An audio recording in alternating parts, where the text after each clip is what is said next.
This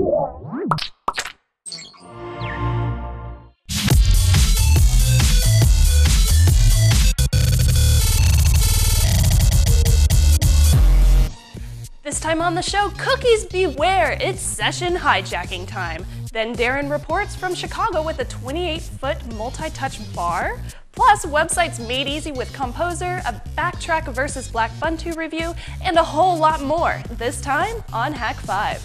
This episode of Hak5 is brought to you by FreshBooks Online Invoicing, Domain.com. Your next big idea starts at Domain.com. And GoToAssist Express. Support smarter with GoToAssist Express. Hello and welcome to Hak5. My name is Darren Kitchen. And I'm Shannon Morse. And this is the show where I walk into the frame from right. I believe that's right. Yeah. Maybe correct. As usual. Yes. We got a great show for you guys this week because, man, did we get a ton of awesome response from the last episode. So we've got more man in the middle goodness with sniffing up passwords, stealing sessions, stuff like that. Delicious. Dude, check this out. I was just in Chicago for a day trip yesterday. Right, you were. Dude, this is insane. I flew out in the morning. Yeah. Got to Chicago. I was there for like 3 hours, and then I got back on a plane and came back. But are you serious? I know. But in the couple of hours that I was in Chicago at this conference, the Automate 2011 conference, which was really cool. It was about like automation and like robots and stuff. Dude, I saw the sickest robots you've ever seen. These things are like crazy industrial things. The largest industrial robot, I guess, known to man or something, was there on display. They had ones on display there that were like building cars. They had a robot that was building another robot. Wow. Yeah, and all these like crazy, and like all these arms and stuff like totally looked like something out of Portal. Yeah. Of course, we're not. Ooh. Yeah, no, right? That'd be kind of freaky to see in real life. I know, seriously. There was this one that had like this hand that came out. Are you still there? Yeah, I know. Right? One of them was like changing its arm, like it had the detachable arm, and it was like kept on changing what arm it had on because it had different tools on them. What? And then the other one kept on going with like this claw, and like it had like cameras on all these different things. So one would be like drilling something, and it'd be like checking the work on the other one. It was really creepy. Yeah, like, that's weird. Yeah. There's some crazy Gladys. I love it, right? But of course, we're not here to talk about robot arms. I flew out there to talk to Aaron Bittler. Remember him? Yeah, yeah. Okay, so the multi-touch. Yeah, we did the multi-touch table with it. Yeah, he built like multi-touch tables. He did one for us. He was on the show, I think like season 6 or something. And as you see, he's like great at it, and he's like homebrew. But now he's working for this company doing them, and they've come up with. I think they're calling it the first ever. It's like it's a bar, but it's like in a C shape. So it's like the first time there's ever been a multi-touch bar that actually wraps around, and it's really crazy because the's like 8 displays and it's totally sick. I would love to go to a bar where one of those is chilling. I want one at the Hotty Club drink now. On it. Hotty Club. Make one April that 2nd. does Hak5 party. virtual shuffleboard. Ooh, they were so fun. they were gonna hook it up so they could play Pong on different things. That's yeah, cool. And like you could like maybe in the next version, I don't know, I was saying like it'd be cool if you could like buy the girl at the end of the bar a drink with it. Cute. Yeah. So maybe get him a Ramos Fizz. A party? Yes, party April 2nd at the Hotty Club here, 7 o'clock in Albany, California, which is in the East Bay, right next to San Francisco. It's in the Bay Area. Is there a BART station near there? And there's a BART station like 3 blocks from that. Oh, sweet. Yeah, so it's like That's a half mile or something. So come on out, and yeah, we're gonna have dual core and Dale Chase. I'm so excited. Yes. Out of breath. Yes. Well, now it's time for the hacker headline. SSL provider Komodo is a hack allowing the attackers to obtain secure certificates for Google, Yahoo, Skype, others.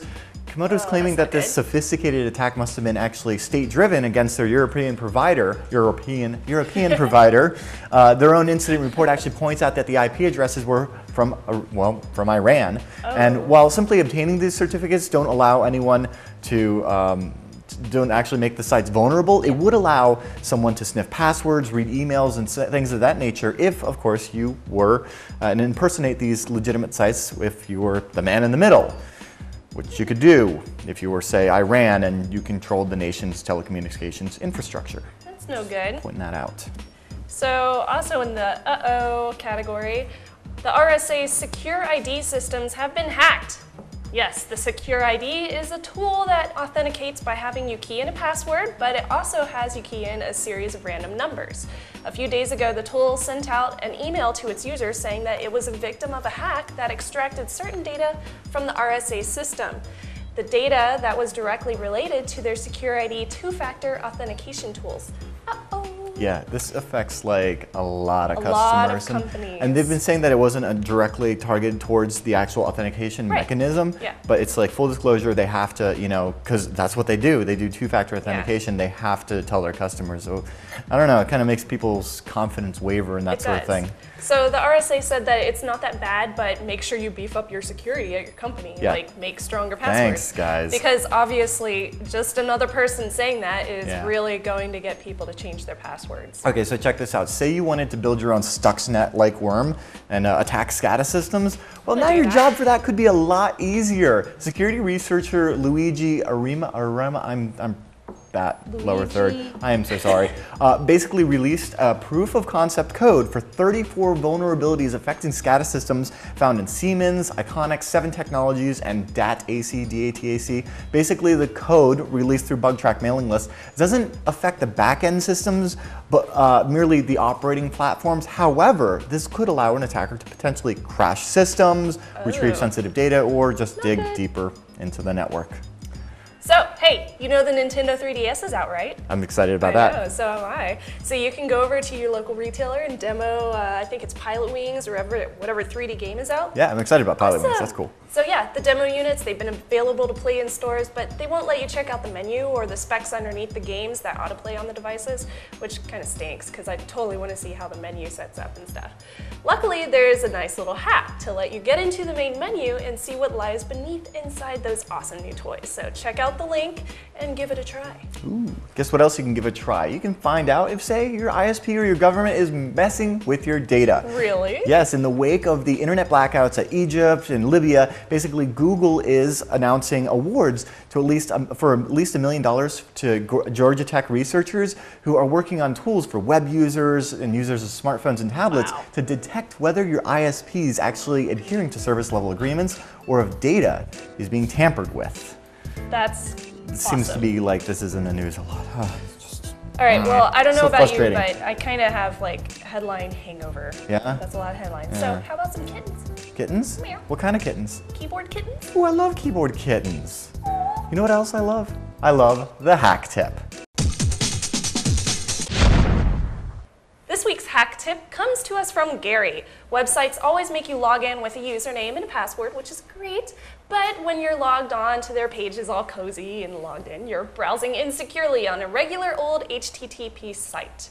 HTTP session hacking, called hijacking, happens when an attacker gets the user's cookie, which you were transmitted when you first logged in, and they can use it to do anything that you would normally do. Not good.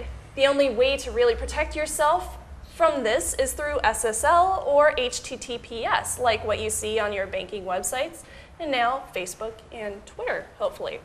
Firesheep by Eric Butler demonstrates how vulnerable your login is. It's a man-in-the-middle attack Firefox extension that anyone has the ability to use.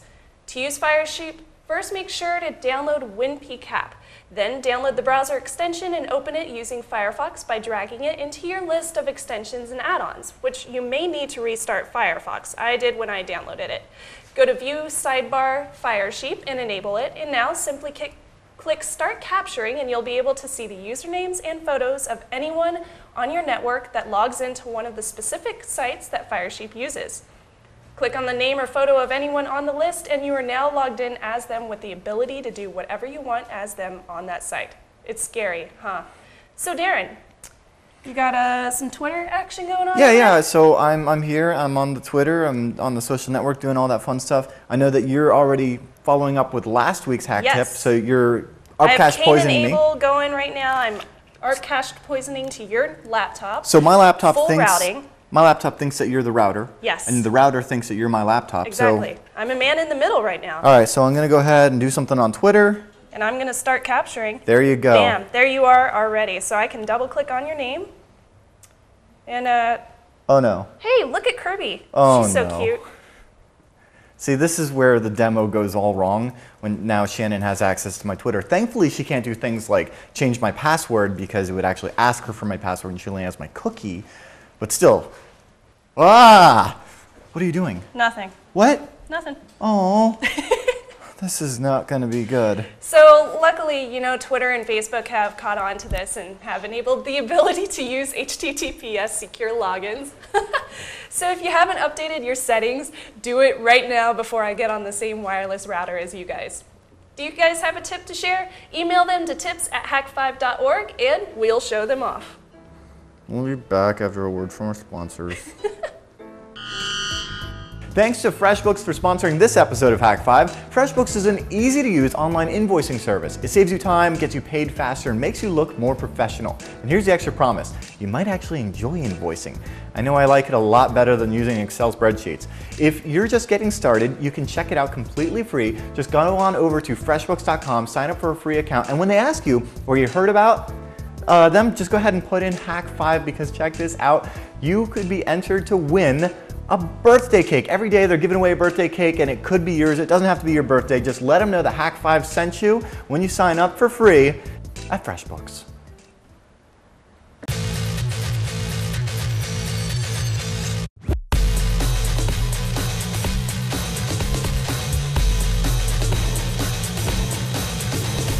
Hak5, I'm Darren Kitchen at the Automate 2011 conference, checking out some sweet stuff from Image Source. You guys know that I'm a huge fan of multi-touch displays. In fact, we had Aaron Bittler on just a few seasons ago to talk about his homebrew stuff, and guess what?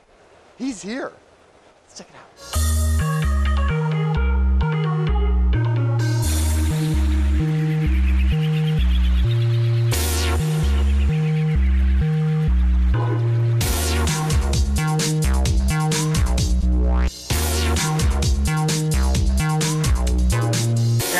Hey Darren, it's nice to see you.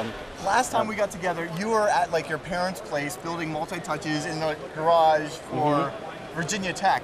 So much has changed, man. What's up? Oh yeah, in the last year, I went from just something that I thought was cool to producing these for different companies, even one for Penny Marshall, the movie producer, and then I was lucky enough to team up with Crunchy Logistics, and since then, we've kind of been starting to take over the multi-touch revolution and try to stay ahead of the curve.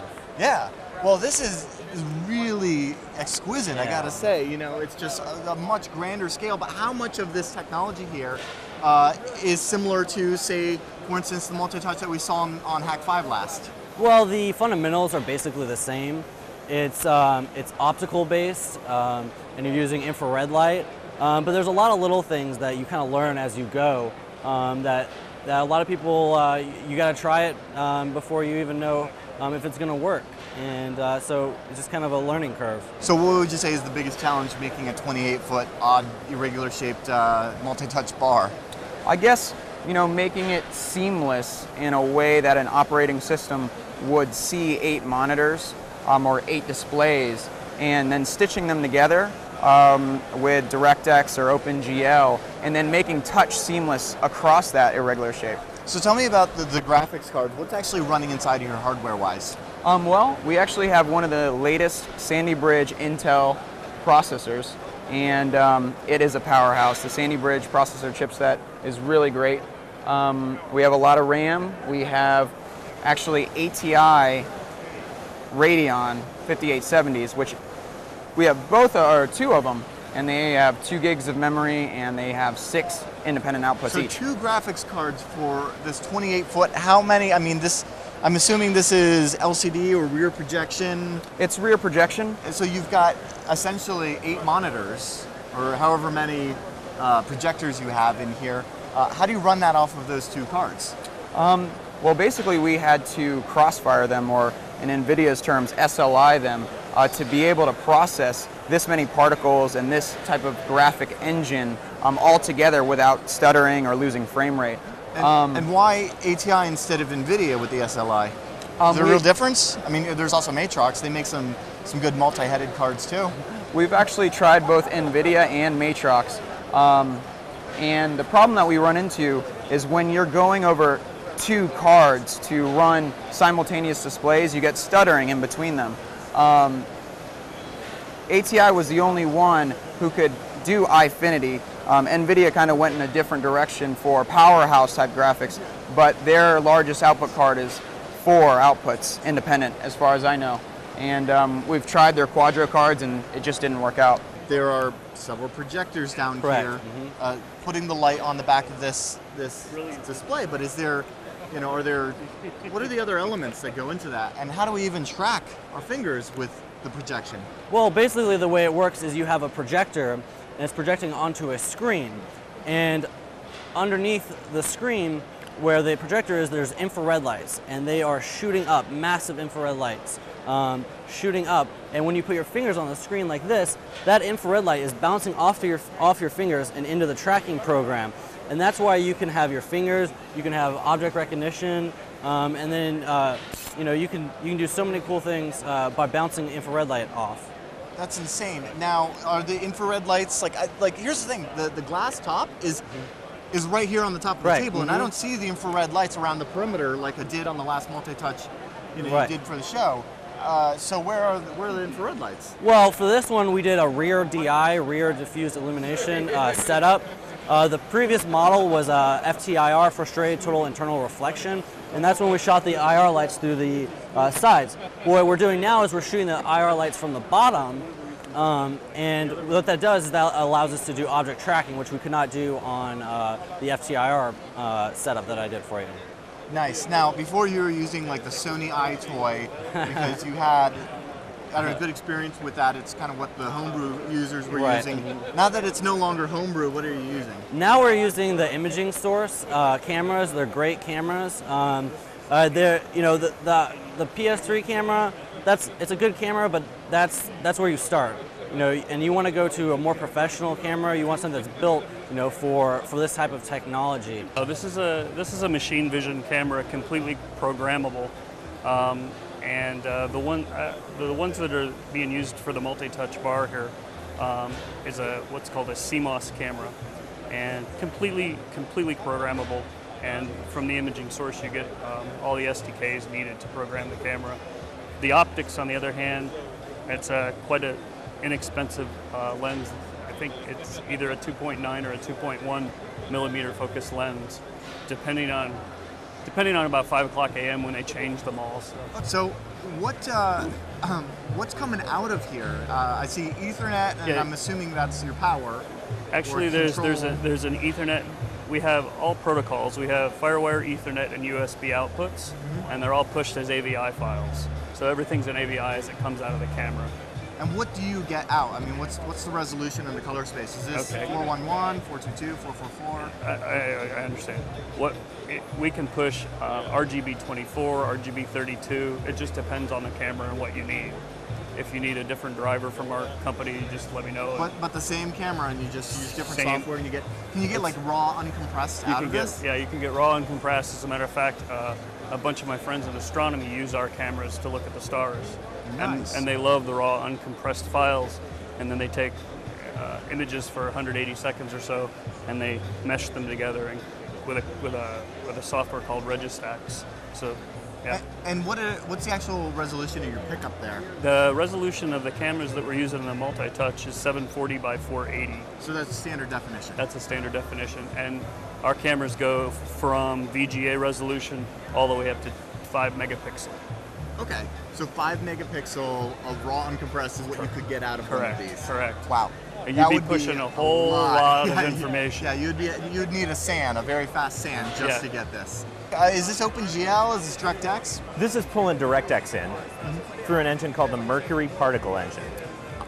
Is that similar to the Mercury render engine? It is similar. Okay, cool. I use that with Adobe, but anyway, that's really. What does it take to program these effects in? You know, it's a very simple visual editor, so you can actually go through and just add nodes of particle effects, and then go in and customize those like you're familiar with inside of a Visual Studio environment. Okay, well, what about like the future of this, like playing games on it, getting chat, playing YouTube videos, all of that? How would you go about that? We're looking forward to trying some different implementations in there. I'm a Flash developer by trade, and so I would love to see some Flash capability built into here, and we've done some prototyping on that with some success. So hopefully we'll be seeing some of that in version 2.0 coming up. Do you expect to get the same kind of hardware acceleration out of Flash that you would out of XNA? No. All right. That's a straight answer. Let's be honest. Nice. Well, where can people find more about Crunchy Logistics? You can go onto our website. It's www.crunchylogistics.com. Thanks so much, Neil. Anytime. Last week's trivia question was, in Season 5 of X-Files, Esther Name is the creator of what gnarly entertainment software? And the answer is the autonomous bots and ninjutsu princess. What? This week's question is, in what episode of the X-Files can the lone gunman be seen attending DEF CON in Vegas? Ooh, one of our favorite conventions. Answer at hak5.org/trivia for your chance to grab up some swag. And now, a word from our sponsor. If you've got a creative idea or want to start a new business, I recommend getting a domain name and hosting from domain.com. Domain.com has blistering fast DNS and a huge hosting infrastructure. They've got the lowest prices on the web and the highest quality. And thanks to Hak5 fans, Domain.com is one of the fastest growing domain and hosting companies in the world. Don't forget to use coupon code HAK5 at checkout to get 15% off your order. Your next big idea starts at Domain.com.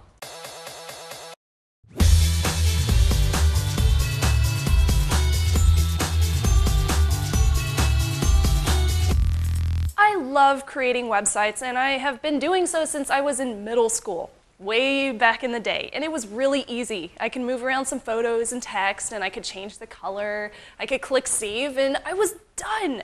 It was awesome. I used to love GeoCities. Nowadays, you either code your own theme or you choose somebody else's and you modify it. So to make things a lot easier, we have Komposer. Komposer is a web authoring tool with no HTML or coding needed. It features tons of stuff, like an FTP site manager with a browsable sidebar and tree view, kind of like the Explorer's folder pane. And then there's a color picker for easy-to-use color swapping. Just click with your mouse. Tabs so you can edit several documents at once. There's a CSS editor, a styler, which is this toolbar that lets you change styles instantly. You can customize your toolbars. You can do this thing called a cleaner, which gets rid of all those annoying little brackets, the bracket BR, carrots, that will make your documents valid. And you can do visible marks, so you can view carriage returns and block borders. You can also do table and cell resizing for rulers and adjust rows and columns really easily. And there is an automated spell checker, which is great because sometimes I really suck at spelling.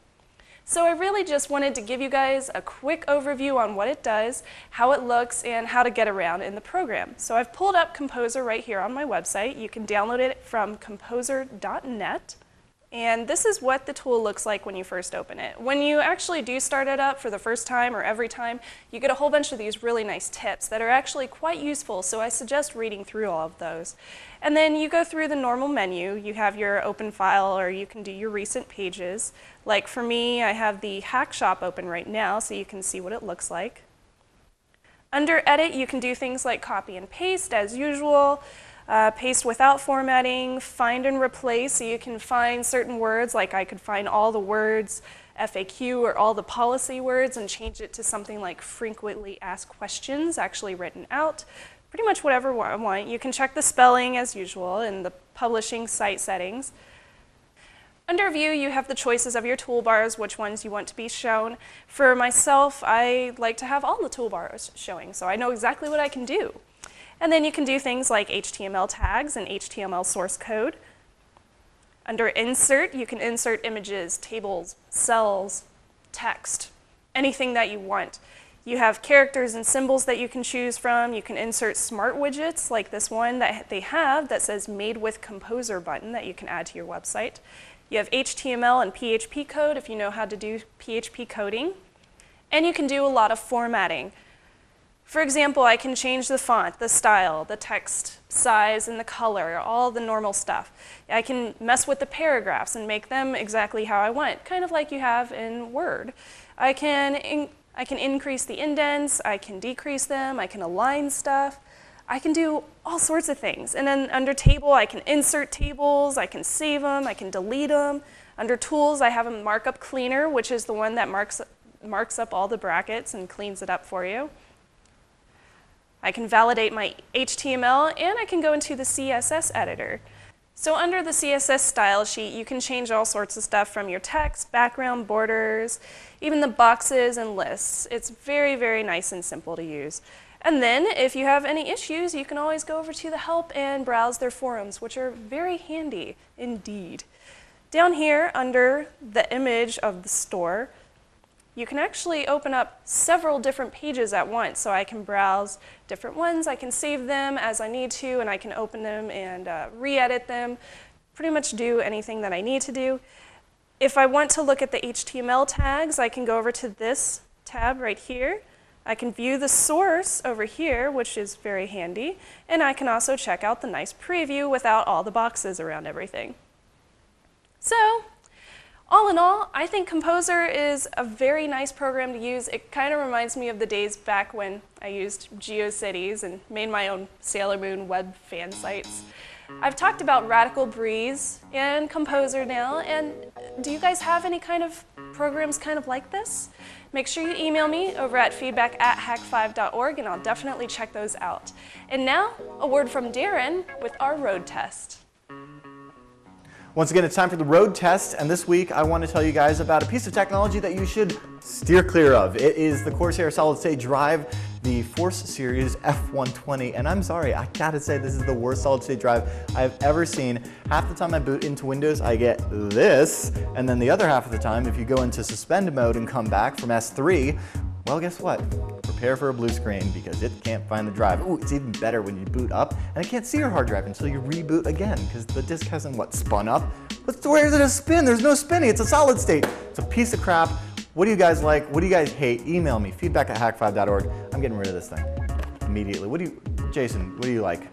You're just switched over to a solid state, right? Yeah, I just switched from a 500 gig, 7200 RPM to a G.Skill 1257 F9Q, whatever. It's the G.Skill what? It's the G.Skill 120. It was $199 and it's been rock solid for 6 Hey, that's months. $30 less than this thing, and this thing has been rock dead to me.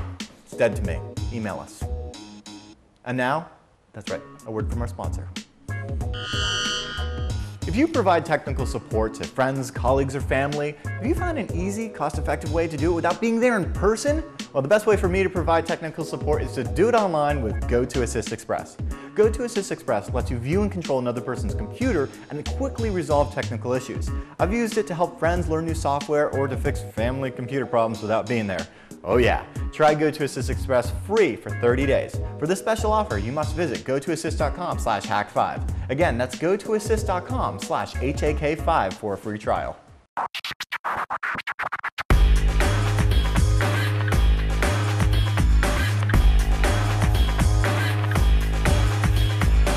That just about wraps up this episode of Hak5, but as you guys know, we have some excellent emails. I'm very excited about the ones that we have this week. We have curated them. Thank you for keeping them short as well. Yes, Much we like appreciated. short emails. Yeah. I tend to read those ones a lot quicker, and it's awesome. Yeah, the trick to writing a good email actually is to write what you want to say, and then read it back, and then say the same exact thing with half the words. Yeah. If you do that, dude, that's golden. So, Victor wrote in, I was wondering what the computer is that you usually have in the show, because it looks really good. I think I might want to get one, but I don't know the model or the manufacturer. This was a question that I got. I'm not sure if it was before or after I switched machines. What I used to have was the Nokia 3G booklet. The booklet 3G. It has Gs. It was cool because 3 of them. You could get like an AT&T data plan with it, so you could get on the internet pretty much anywhere in the US. And then it also did wireless only. There's no Ethernet ports on it, but there's tons of USB ports and HDMI, which is wonderful. Yeah, but it is an Atom, so it's Yeah, nowhere it's a near little slow. the speed of a real machine. I mean, it does have a 10-inch display, but what I gotta say is that It was really good for travel. this is the new machine we're rocking, and it has an 11.6-inch screen. That's actually, I think it's the same res as that. It's 1366, 768. Yep. This model right here is actually an i7 with 4 gigs. I think you've got the i3 with 3 I have gigs. the Intel Core i3, 3 gigs of memory, You need to remove that sticker. 250 gig hard drive, but I switched it out and got your Right, old right, right. 500. And then we're actually, Ultra thin. I'm rocking the new skin. Anyway, we'll talk about the skins later. But I like the skin. woohoo! This is the Acer Timeline X 1830T. 1830T it's 505.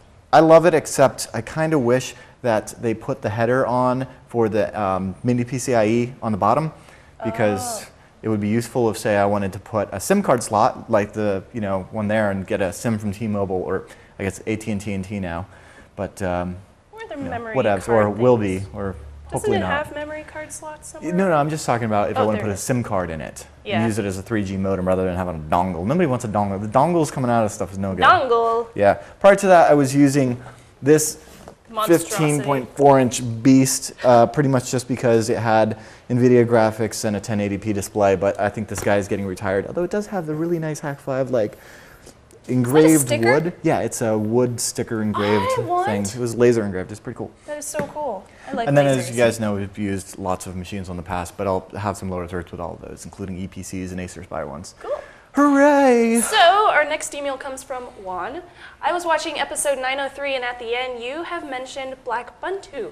I have used BackTrack before, but I've never heard of Blackbuntu, so I started to poke around the internet and found out not only Blackbuntu, but NACTrack, both are sort of the same idea. Both are based on Ubuntu, both use GNOME, both have the standard BackTrack program suite, so I was thinking all three of them would make a really good head-to-head battle, or just for a review. What do you think, Darren? Well, I haven't played with NACTrack, but I have extensively used BackTrack over the last couple of years, and I just started playing with Blackbuntu now.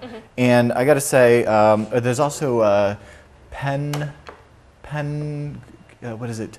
It's like Gen 2. Oh, Pen2.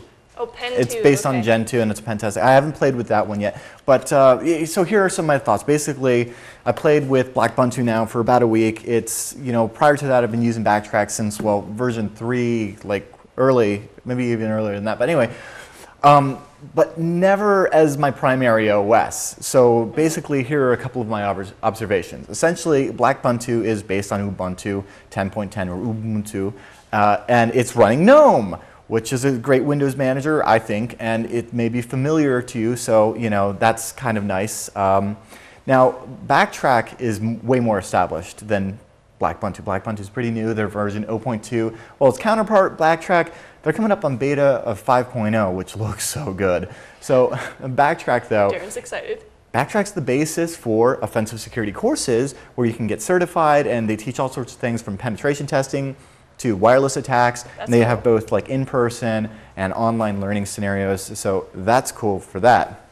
Now, in comparison to BackTrack, though, Blackbuntu doesn't have as much of a community as you might imagine, with them being pretty new. Yeah. But you're more likely to find some tutorials for BackTrack. Now, with that being said, most of what you would do with BackTrack, you could do very easily with Blackbuntu. They actually have a very similar feature set in the programs and applications that are installed. The biggest strong point, though, for me about Blackbuntu, in my book at least, is the fact that it's really just a highly customized version of Ubuntu with GNOME, which I'm already familiar with, and it's better for me suited as my primary Linux OS. Then again, I've run into some stability issues on this machine, and for the time being, I will be switching back to BackTrack 4 Release 2. Now, I'm going to reassess all of this, though, when BackTrack 5 debuts. It's supposed to be soon. It's supposed to be supporting both 32-bit and 64-bit compatible. It's going to be based on Ubuntu 10.04, which is the LTS version, a long-term support version. And check this out. I'm so excited about this. They will officially support KDE, GNOME, and Fluxbox. So for me, that's kind of one of the biggest deals there. Very cool. Enough about Blackbuntu, though. Let's find out about this week's Technolist photo. This week's photo comes from Ryan. Ryan's dog is showing off his Technolist with his own little pineapple hat. Ooh, pineapple! Yay! Like the... Yes, there we just go. like that, except I think his is the original Wi-Fi pineapple version 1. Oh yeah, the Mark 1. plastic pineapple? Maybe we could get that somehow in the shop if people want to do that as a separate thing. And anyway, I'm just saying. I don't know. really We've cool. got an awesome new shop. If you guys haven't seen it, over at hak5.org, click on store, or hackshop.com. Yes. There we go. Yeah, Hackshop.com, HAKshop.com. I'm excited because we've got the Ubertooth in there. Me too. The Ubertooth, the Bluetooth, web. It's a platform for penetration testing on Bluetooth, and it allows you to do promiscuous mode. You got to go and check out the video if you haven't already. It lets you do promiscuous? That's the whole idea. No, I know, that's the whole idea. That's why I had to use Cape Enable. You're gonna find out all about it if you head over there and check out the video, because it's dope sauce, and that's what's up. And you can always support the show really free and really easy by subscribing on iTunes, YouTube. You can download the show from Revision 3, Hak5.org. Get it delivered to you guys weekly, or you can stick your botnet at it and download from as many public IPs as you want. Just watch the show. Anyway, we really appreciate your support in that sense. And until next week, I'm just going to go ahead and say, I'm Darren Kitchen. I'm Shannon Morris. Trust your Technolust. Okay, I totally got this. It has a cold. Oh no.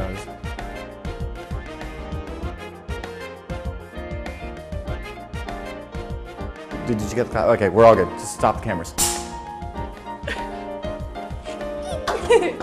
Hello, welcome to Hair5. Every week we join you guys to talk about hairstyles, and this week it's whether or not I'm actually going to get a haircut. You should. I'm not going to. Like Billy, will it be like, wow! Shit, now that's all right.